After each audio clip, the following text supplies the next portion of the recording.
Heard last week, the president said that he's not running a divisive campaign. No.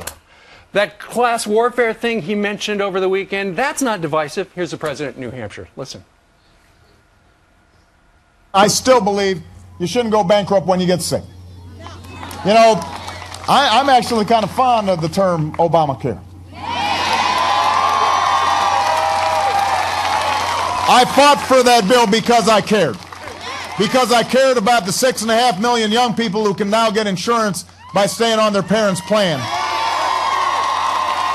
Their plan makes seniors pay more so they can give another tax cut to rich folks who don't need a tax cut.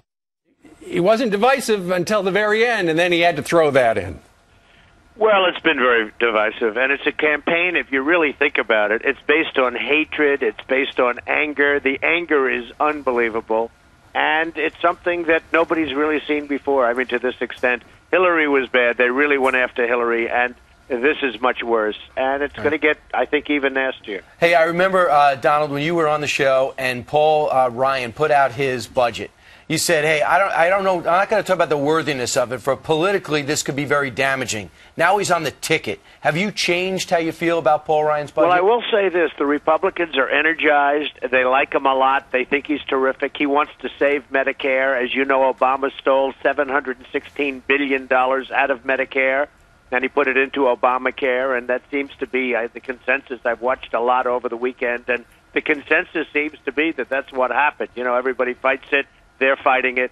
But he stole $716 billion right from Medicare. So I really think that it's very interesting what's happening. There's a great energy in the Republican Party.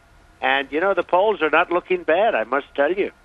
What do you think about the fact that Robert Gibbs, now an advisor to Obama's reelection campaign, did you hear what he said about you yesterday on Fox News Sunday? Listen to this.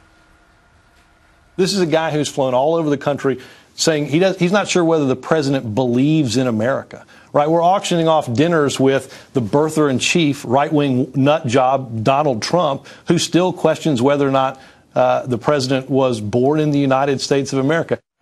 Right-wing nut job. Is that you, Donald? Well, you know, I went to the Wharton School of Finance, and I built a great company. It's an amazing company. I've employed tens of thousands of people, tens of thousands, and I have to hear this kind of stuff. It's really a shame. Again, it's a campaign built on just tremendous anger and hatred, and it's very, very sad. And I have been asking him lots of questions. I've been saying, why aren't you letting go of your passport applications? Why aren't you giving your college applications and your college records? Why wouldn't you do it? Many presidents have done it in running. Why wouldn't he do it? Why is he spending millions and millions of dollars in legal fees to try and not have to release these kind of things? And I do ask those questions, and I guess they don't like them. I think it's hitting very, very close to home. But does it bother you personally when people say stuff like that, or people call you up and say they just mentioned you on this show and listen to what they said? Well, I guess I have to consider it an honor if you really think about it. What else can you say? It's really very sad. You know, you do a good job. I've employed thousands and thousands of people. I've paid, you talk about Medicare and Medicaid, health benefits. Thousands and thousands of people have been taking care of me. Education for their families.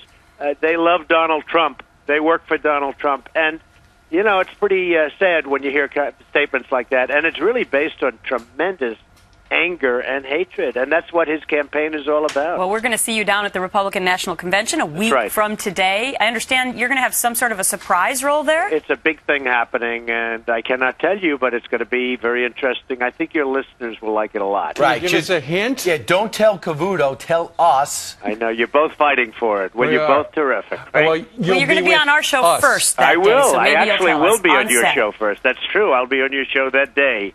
So we'll have some fun. Excellent. All right. Donald Trump, see you in Tampa. Okay.